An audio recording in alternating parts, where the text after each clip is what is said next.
Salut à toi, futur repreneur d'entreprise. Bienvenue sur cette chaîne YouTube où tu peux te former gratuitement à la reprise d'entreprise. Aujourd'hui, je vais te dire je vais t'expliquer une bonne fois pour toutes ce qu'est un roll-up. Alors, reste jusqu'au bout de cette vidéo.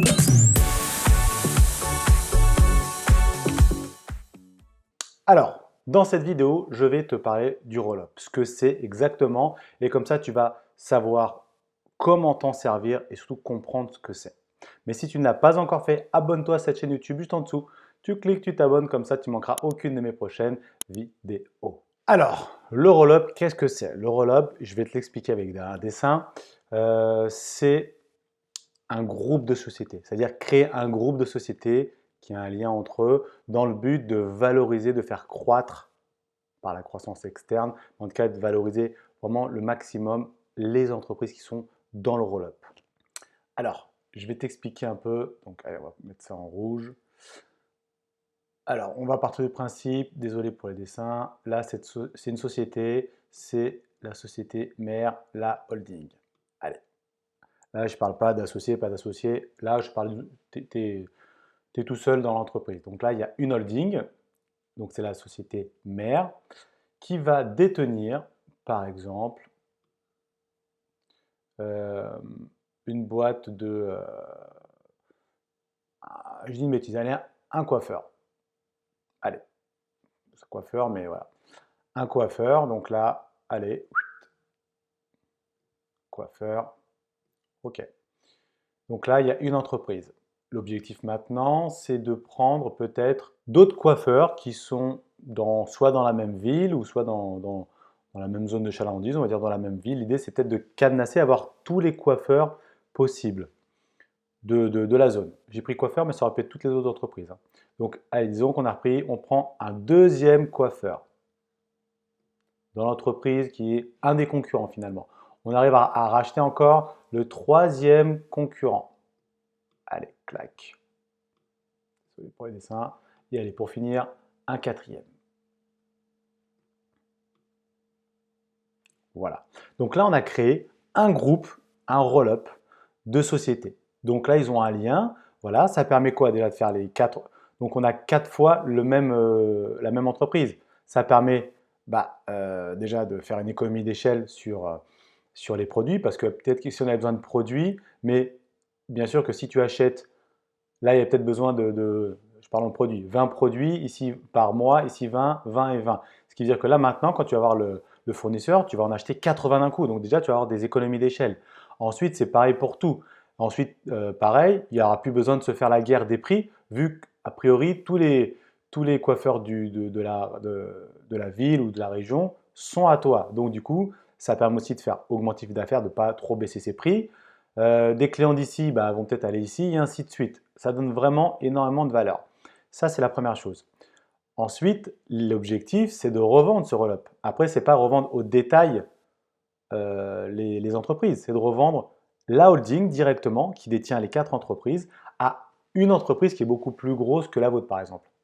Et ça va permettre de vendre beaucoup plus cher. Donc attention, je finis sur une chose, l'économie d'échelle, ça peut être aussi pareil, avoir un seul manager au lieu d'avoir 4 managers. Un seul manager, largement meilleur que, au lieu d'avoir 4 petits managers, peut-être que l'idée c'est de prendre un manager qui a vraiment de la bouteille, que tu payes un peu plus cher, mais ça te coûtera quand même beaucoup moins cher parce que tu n'en as plus 4 à payer. Enfin voilà, après c'est illimité les possibilités de faire des économies d'échelle, mais il y en a énormément. Et ce que je veux faire comprendre par là, c'est que, imaginons que cette entreprise-là, ce coiffeur-là, il faisait 500 000 euros de chiffre d'affaires. Allez, au hasard. Très bien. À un moment donné, pour augmenter ce chiffre d'affaires, ça va être quand même un petit peu compliqué. De passer de 500 à 1 million, il faut y aller quand même, hein. Ou de 500 à 2 millions, il faut y aller. Par contre, il y a une façon beaucoup plus rapide de passer de 500 à 2 millions. Tu l'as sous les yeux. Partons du principe que chaque coiffeur fait 500 millions d'euros de chiffre d'affaires. Donc toi, tu es à 500 millions ici, tu veux passer à 2 millions. Soit tu te prends la tête à un moment donné, c'est une zone de chalandise, tu vois, tu ne peux pas non plus faire plus ce que tu fais, enfin, tu ne peux pas non plus trop l'améliorer où est-ce que tu es. Mais si tu arrives à passer de 500 dans le même coiffeur de 500 à 2 millions, chapeau. Mais franchement, tu vas y laisser des plumes. Par contre, si tu veux faire beaucoup plus rapide, tu rachètes un concurrent qui lui fait 500 000 euros de chiffre d'affaires. Donc ça fera 500 et 500, ça fera déjà 1 million. Un autre à 500, ça fait déjà 1,5 million. et un autre à 500, ça fait 2 millions. On appelle ça de la croissance externe. Là, c'est plus la croissance dans l'entreprise c'est plus l'entreprise, je veux croître à l'intérieur de passer de 500 à 2 millions. Je vais croître extérieurement en rachetant mes concurrents par exemple. Et là, on va atteindre l'objectif qu'on s'était fixé des 2 millions d'euros. L'autre chose qui est ultra puissant dans le roll-up, quand tu vas la revendre, imaginons que tu l'as acheté 100 000 euros. Imaginons qu'on a acheté chacune des entreprises 100 000 euros. Jusque-là, on est OK. Donc, logiquement, si le chiffre d'affaires par rapport au jour où tu as acheté chaque entreprise, disons qu'il n'a pas bougé, il est resté pareil, il a stagné, OK? Ça voudrait dire que si tu revendais l'intégralité, donc si tu vends la holding directement avec les 4 à l'intérieur, ça voudrait dire que logiquement, ça vaudrait 100 000 plus 100 000 plus 100 000 plus 100 000. Ça fait qu'en clair, tu pourrais la vendre 400 000 euros. L'entreprise globale, ça représente 400 000 euros. Mais c'est là où c'est très puissant en fait. C'est que ça se démultiplie. Une fois que si ces 4 entreprises, je les vends individuellement, je pourrais les vendre que 100 000 euros chacune. Par contre, si je les mets ensemble, en fait, ça va peut-être faire x2, x3, x4, ça peut même jusqu'à x23. En fait, c'est en fonction du chiffre d'affaires. Pour te faire comprendre, ce coiffeur à 100 000 euros que j'ai acheté, si cette entreprise, je la rajoute dans le groupe de Apple ou d'Amazon, ils ont aussi un groupe, ils n'ont pas que Amazon, hein. Ils ont une holding, ils ont Amazon, après ils ont plein d'autres entreprises, parce qu'ils font de la croissance externe avec d'autres entreprises aussi. Et si tu rentres une entreprise chez eux, si tu l'as acheté 100 000 euros, elle est valorisée x 23 le jour d'après. C'est-à-dire que si tu l'as acheté 100 000 euros, elle vaut 23 fois plus que 100 000 euros derrière. Donc ça fait 2 millions 3. C'est énorme ce que je vais dire, bien sûr, mais parce que en fait, c'est en fonction. En fait, cette valorisation-là, elle va être faite en fonction de certains paliers. Et c'est des paliers de chiffre d'affaires. Le palier le plus haut où tu peux faire le plus gros hold-up du monde, c'est x 23. Et c'est les entreprises qui ont dépassé le milliard d'euros de chiffre d'affaires, comme Apple, tout ça. Donc, à notre niveau-là, on va peut-être être x2 ou x3. Donc, ça vaut 400 000 euros, mais comme elles sont ensemble, peut-être qu'on va pouvoir les vendre 800 ou 1 million d'euros. Tu imagines un peu la puissance. Qu'est-ce qui fait ça dans l'entrepreneuriat? L'immobilier? Non. La bourse? Non. Allez, tu vas me dire la crypto-monnaie, mais moi, c'est pas mon truc la crypto-monnaie et c'est trop risqué quoi. En fait, c'est toi et ta chance. Là, c'est pas moi et ma chance, c'est moi qui contrôle l'entreprise. Donc voilà. Donc là, c'est ça l'intérêt du roll-up. C'est ultra puissant. Donc l'idée, c'est tu reprends une première boîte avec une holding toujours, et ensuite tu réfléchis. Est-ce que tu fais la croissance externe, croissance verticale, horizontale? Est-ce que tu rachètes tous tes concurrents ou alors est-ce que tu rachètes tous tes prestataires?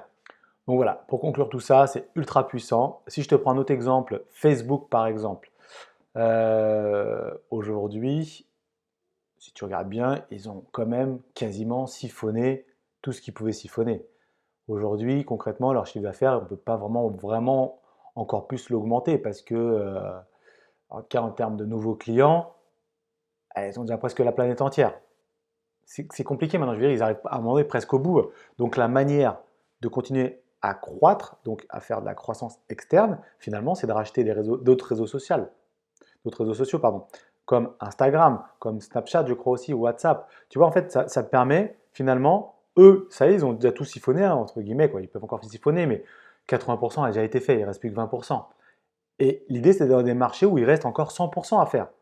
C'est pour ça qu'ils ont racheté Instagram, qui rachètent WhatsApp, si je ne me trompe pas, et c'est pour ça qu'ils rachètent encore d'autres entreprises. Parce que les autres entreprises, elles, ont encore un potentiel de croissance. Et en plus, elles ont déjà quelque chose qui existe. Et donc, du coup, un chiffre d'affaires, donc du coup, ça vient se rajouter à leur chiffre d'affaires et ainsi de suite. Ça fait un effet boule de neige. Voilà, tu sais tout. N'oublie pas que tu peux continuer à te former gratuitement sur cette chaîne YouTube, mais tu peux aussi également aller beaucoup plus vite en te formant avec moi sur l'Académie des repreneurs d'entreprise. L'Académie est encore accessible pour le moment. Tu peux y accéder si tu veux. Fais-moi un message en privé ou en commentaire ou par mail, comme tu veux, et je t'enverrai les informations si tu veux. Voilà, à bientôt.